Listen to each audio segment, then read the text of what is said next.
করতে পারলো না। মা বাবা আছে, মা বাবার কোনো খোঁজ খবর নাই, আছে না নাই? স্ত্রী প্রেমে পড়ে, ভালোবাসায় পড়ে, মা কোনো খবর নেই, বাবার কোনো খবর নেই। এই পবিত্র রমজান মাস মা বাবাকে টিপতা কিনা দিতে পারে নাকি? খালি স্ত্রী যা বলছে তাই দিতেছে, কিন্তু মা যদি আবদার করে মা আবদার রাখে না, কপাল পোড়া। আল্লাহ মা বাবার খেদমত করার তৌফিক সবাইকে দান করুন, সবাই আমিন। যাদের মা বাপ নাই তাদের জন্য দোয়া করবেন, তাদের জন্য ইসলামের সওয়াব পাঠাইবেন, বেশি বেশি করে আমল করলেন, পরে পরে দোয়া করবেন। কি দোয়া? নবীজি শিক্ষা দিয়ে গেছেন, রব্বির রহমহুমা কামা রাব্বায়ানি সগীরা। এই দোয়াটা আমরা বেশি বেশি করব এই রমজান মাসে।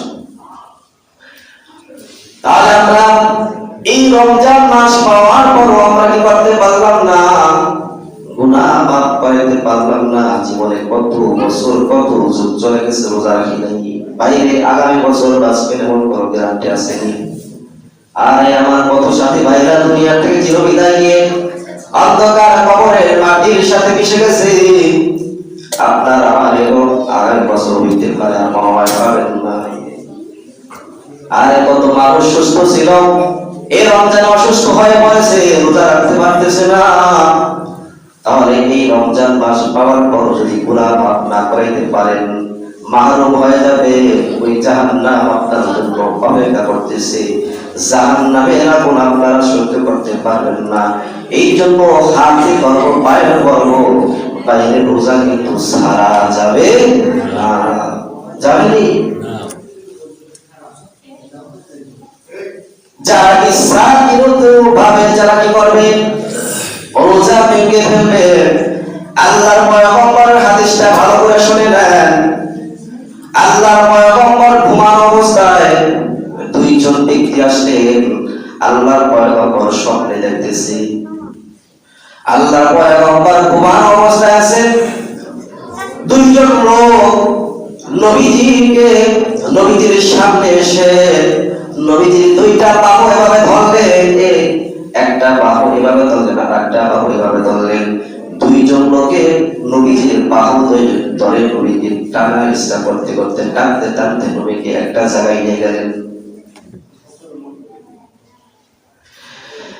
একটা জায়গায় নিয়ে গেলে যাইতে যাইতে একটা উঁচু পাহাড়ের সামনে নিয়ে গেলেন। উঁচু পাহাড়ের সামনে যখন এই নবীকে নেওয়া হলো, পয়গম্বর আরবি সাল্লাল্লাহু আলাইহি সাল্লাম তাকে বললেন যে আপনি এই পাহাড়ের উপরে ওঠেন। ওই দুইজন লোক নবীকে বলতেছে কি আপনি এই পাহাড়ের উপরে ওঠেন। আল্লাহর পয়গম্বর বললেন আমি উঠতে পারবো না, এত উঁচু পাহাড়, এই পাহাড়ে উঠতে পারবো না। ওই দুইজন লোক তার বলতেছে আপনার চেষ্টা করার কাম আপনি করেন, হেল্প করার জন্য আমরা আছি।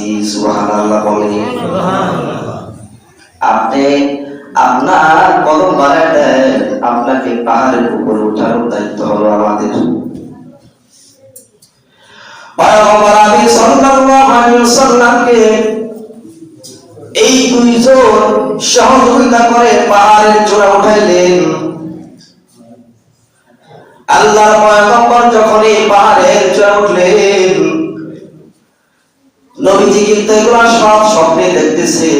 পয়গম্বর আরবি সাল্লাল্লাহু আলাইহি সাল্লাম যখন এই পাহাড়ের চূড়া উঠলেন, সমতল একটা জায়গায় যখন নবীজি গেলেন, দেখতেছেন নবীজির কানের ভিতরে প্রচন্ড চিৎকারের আওয়াজ আসতেছে।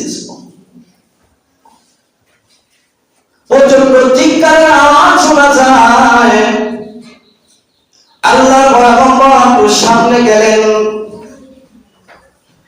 সামনে যাওয়ার পরে দেখা যাচ্ছে আরো প্রচন্ড চিৎকারের আওয়াজ আসতেছে। আল্লাহর পয়গম্বর সামনে তাকায় দেখতেছেন একদল মানুষগুলো তাদের পাগুলো এভাবে উপরে, ভালো করে শোনেন, পাগুলো কোথায়? উপরের দিকে বাঁধা আছে, আর মাথাটা নিচের দিকে। আর ওই তাদের চেহারার ভিতরে করাতে তাদের চেহারা কাটা হইতেছে।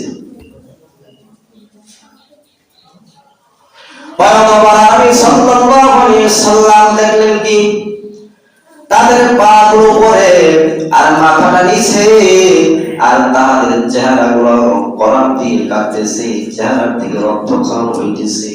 নাউজুবিল্লাহ বলেন না। পয়গম্বর আরবি সাল্লাল্লাহু আলাইহি ওয়াসাল্লাম জিজ্ঞাসা করলেন, এদের অপরাধ কি, এদের শাস্তির কারণ কি? জিবরাইল আলাইহিস সালাম বলতেছেন, ফেরেশতারা বলতেছেন, এদের অপরাধ হলো এই সমস্ত নাফরমানরা রোজা রাখে না। কি না রাখে না? রোজা রাখে না। অথবা ইফতারি করার আগে, ইফতারির সময়ের আগে তারা কি করতো? ইফতারি করতো। আহা, কি অবস্থা হবে, কি অবস্থা হবে!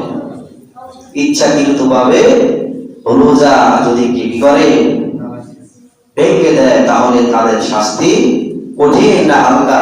খুব কঠিন, খুব কঠিন।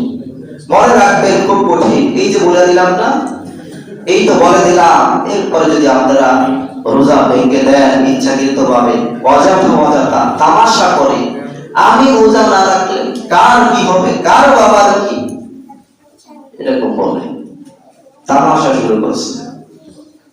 অপেক্ষা করে মরণের পরেই হবে খেলা, নাকি মরণের পরেই হবে, সেখানে মামলা কি হবে, এই একটু চিন্তা করার দরকার আছে না? নাই?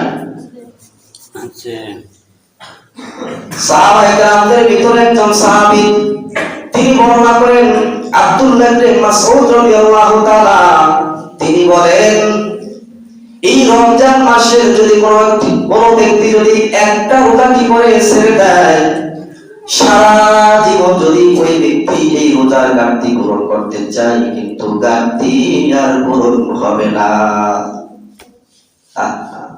একটা রোজা ভাঙলে ইচ্ছাকৃত ভাবে 60টা রাখা লাগবে। কয়টা?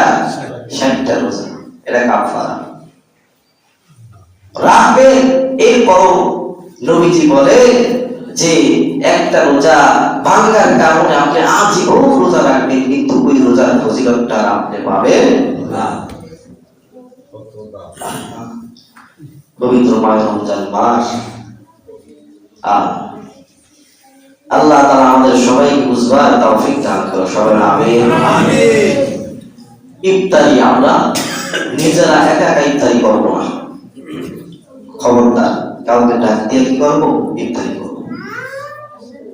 কত মানুষের ঘরের ভিতরে দেখা যাচ্ছে দরজা জানালা লাগাই আসা খাইতেছে, না এরকম না। আত্মীয় স্বজন আছে, হয়তো তার কাছে ইফতারি পাঠাইবেন, অথবা তাকে কি করবেন? দাওয়াত দিয়ে নিয়ে আসবেন। ইফতারি খাওয়ালে সওয়াব আছে। পয়গম্বর আরবি সাল্লাল্লাহু আলাইহি ওয়াসাল্লাম বলেন, যদি কোনো ব্যক্তি কোনো রোজাদারকে কি করে ইফতারি করায়, ওই ব্যক্তিকে আল্লাহ পাক রব্বুল আলামিন জাহান্নাম থেকে মুক্তি দান করে দেয়, সুবহানাল্লাহ। জান্নাতে তার যাওয়া সহজ করে দেয়। আর যে ব্যক্তি রোজা রাখলো, ওই রোজার সমপরিমাণ সওয়াব আল্লাহ পাক রব্বুল আলামিন যে ইফতারি করাইলো তার আমল নামায় দান করে দেয়, সুবহানাল্লাহ। সাহাবায়ে কেরামরা প্রশ্ন করলেন, ইয়া রাসূলুল্লাহ, ইয়া হাবিবাল্লাহ, আমাদের তো সামর্থ্য নাই, আমরা ইফতারি কিভাবে করাইবো? একজন মানুষ তো ইফতারি করাইতে হলে কিছু ভালো জিনিসের প্রয়োজন, নাকি? আল্লাহর পয়গম্বর বলেন, সাহাবায়ে কেরামরা, তোমাদের ভালো কিছু প্রয়োজন নাই, তোমাদের সামর্থ্য অনুযায়ী যদিও কি হয় একটা খেজুর হয়, তারপর ইফতারি করাও। যদিও একটা খেজুর হয়, যদিও একটু পানি হয়, যদিও একটু দুধ হয়, তাহলে সব তুই পাইবা। এই জমানার ভিতরে হয়তো কেউ এত ছিল না, নাকি? সাহাবায়ে কেরামদের যুগে এত কিছু ছিল না, ছিল। এখনকার জমানায় তো মানুষের কত আইটেম। একজনে বলে যে 11 নাম্বার আইটেম আমি পান খাইতেছি, তার মানে 10টা আইটেম খাইছে। 11 নম্বরে সে কি হয়? পান খাইতেছে। তো আমার 11 নম্বরে পান খাইতেছে খাবারের ভিতরে, তাহলে 10টা আইটেম খাইছে। খান, সমস্যা নেই, কিন্তু যারা আমাদের রোজাদার ভাইরা আছে তাদের কি করবো? শরীক করবো ইনশাআল্লাহ। এই পবিত্র মাহে রমজান মাস আসছে, পবিত্র মাহে রমজান মাসে বেশি বেশি করবো তাহাজ্জুদ নামাজ পড়বো, কোরআনে কারীম তেলাওয়াত করবো। আমাদের ভিতর অনেকেই আছে কোরআনে কারীম তেলাওয়াত করতে জানি নাকি অল্প সময় হলে কোরআনে কারীম তেলাওয়াত করবো, যেহেতু এটা কোরআন নাযিল হওয়ার মাস না, কোরআন নাযিল হওয়ার মাস। যদিও না পারি তাহলে সূরা কিরাত করবো, যা পারি এগুলো করবো ইনশাআল্লাহ। আল্লাহ পাক রব্বুল আলামিন আমাদের সবাইকে পবিত্র মাহে রমজানে যে রোজাগুলো ছুটে গেছে তওবা করে সামনে রোজাগুলো রাখার জন্য চেষ্টা করব ইনশাআল্লাহ। আল্লাহ আমাদের সবাইকে পবিত্র মাহে রমজানের বাকি রোজা রাখার তৌফিক আমাদের সবাইকে দান করে। সকলে আমিন। হাত তুলে দেখান আল্লাহ সবাইকে সুস্থতার সহিত বাকি রোজাগুলো রাখার তৌফিক দান করে। সকলে আমিন। যারা পড়াচ্ছেন সুন্নাত